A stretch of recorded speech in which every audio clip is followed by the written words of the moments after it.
நம்ம எல்லாருக்குமே ரொம்ப பிடிச்ச சுழியம் ஈஸியாக எப்படி செய்கிறதுன்றதை இந்த வீடியோவில் பார்க்கலாம் வாங்க. தொடர்ந்து வர வீடியோஸ் பார்க்குறதுக்கு காமாட்சி சமையல் சேனலை சப்ஸ்கிரைப் பண்ணிக்கோங்க. கூடவே அந்த பெல் ஐக்கானையும் ப்ரெஸ் பண்ணி வச்சுக்கோங்க. இந்த டேஸ்டியான சுழியம் பண்ணுறதுக்கு தேவையான பொருட்கள் என்னென்னு பார்க்கலாம் வாங்க.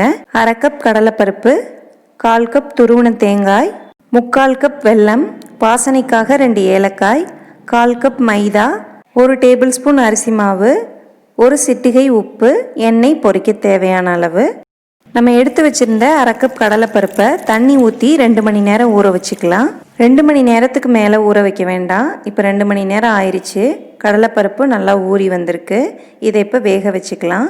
ஒரு பாத்திரத்தில் தண்ணி வச்சுட்டு நம்ம ஊற வச்சுருந்த கடலைப்பருப்பை தண்ணியெலாம் வடிச்சிட்டு இதில் சேர்த்துக்கலாம். கடலைப்பருப்பு நல்லா ஊறிட்டதுனால 10 நிமிஷத்தில் வெந்து வந்துடும். அதுக்குள்ளே நம்ம மைதா மாவு ரெடி பண்ணிக்கலாம். ஒரு மிக்சிங் பவுலில் 1/4 கப் மைதா மாவு சேர்த்துக்கோங்க. இது கூடவே 1 டீஸ்பூன் அரிசி மாவு சேர்த்துக்கோங்க. ஒரே ஒரு சிட்டிகை உப்பு சேர்த்துட்டு கொஞ்சமாக தண்ணி சேர்த்து தோசை மாவு பதத்துக்கு கரைச்சி எடுத்துக்கோங்க. ரொம்ப அதிகமாக தண்ணி சேர்த்துறாமல் கொஞ்சம் கொஞ்சமாக தண்ணி சேர்த்து கட்டிலாம் எதுவும் இல்லாமல் கரைச்சி எடுத்துக்கோங்க. இப்போ மைதா மாவை நல்லா சூப்பராக கரைச்சி எடுத்தாச்சு. இந்த பக்குவத்தில் கரைச்சி எடுத்துக்கோங்க. இப்போ பருப்பு வெந்துருச்சான்னு பார்க்கலாம். நல்லா கொதிச்சிட்ருக்கு.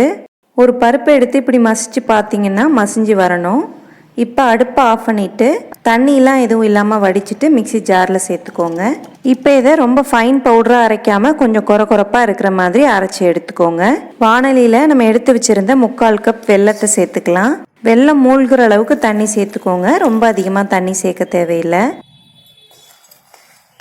நம்ம சேர்த்த வெல்லம்லாம் கரைஞ்சி வரணும். பாகுப்பதம் வரணுன்ற அவசியம்லாம் இல்லை. கொஞ்சம் திக்காகி வந்ததும் நம்ம துருவி வச்சுருக்க தேங்காய், அரைச்சி வச்சுருக்க பருப்புலாம் சேர்த்துக்கலாம். இப்போ வெல்லம்லாம் கரைஞ்சி நல்லா திக்காயிருச்சு. இப்போ 1/4 கப் துருவன தேங்காய் சேர்த்துக்கிறேன். தேங்காயை நல்லா கலந்து விட்டுட்டு நம்ம அரைச்சி வச்சுருக்க பருப்பை சேர்த்துக்கலாம். பருப்பு சேர்த்துட்டு நல்லா கலந்து விட்டுக்கோங்க. இப்போவே நல்லா திக்காகி வந்துருச்சு பாருங்கள்.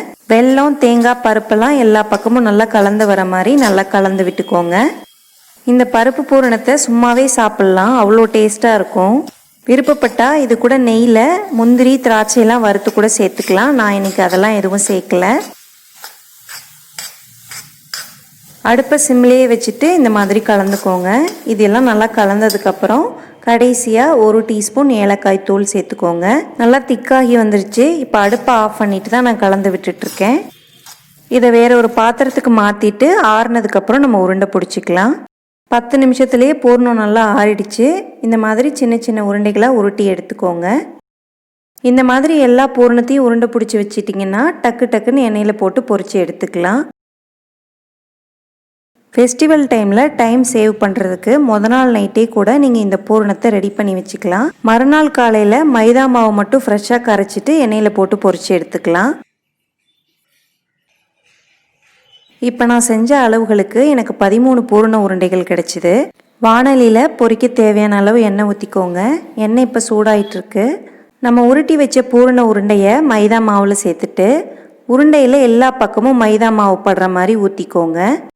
இதை அப்படியே எடுத்து எண்ணெயில் போட்டுற வேண்டியது தான். ஒரே டைமில் 2-3 சுழியம் போட்டு எடுத்துக்கலாம். மைதா மாவு வேகிறதுக்கு ரொம்ப நேரம் ஆகாது. எண்ணெயில் சேர்த்த உடனே நல்லா செவந்து வந்துடும். உடனே திருப்பி விட்டுக்கோங்க.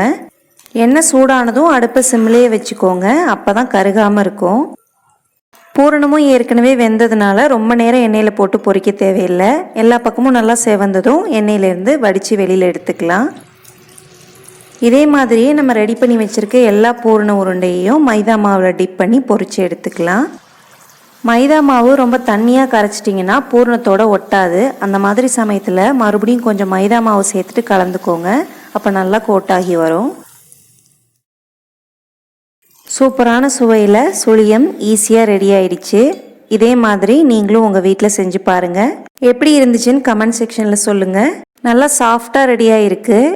எண்ணெயும் அதிகமாக குடிக்கல. டேஸ்ட்டும் சூப்பராக இருந்துச்சு. இந்த வீடியோ பிடிச்சிருந்தா லைக் பண்ணுங்கள். உங்கள் ஃப்ரெண்ட்ஸ் அண்ட் ஃபேமிலிக்கு ஷேர் பண்ணுங்கள். மறக்காமல் நம்ம சேனலை சப்ஸ்கிரைப் பண்ணிக்கோங்க. கூடவே அந்த பெல் ஐக்கானையும் ப்ரெஸ் பண்ணி வச்சுக்கோங்க. அப்போ தான் எல்லா வீடியோஸும் உங்களுக்கு நோட்டிஃபிகேஷனாக வரும். மீண்டும் இதே மாதிரி ஒரு சூப்பரான வீடியோவில் சந்திக்கலாம். நன்றி.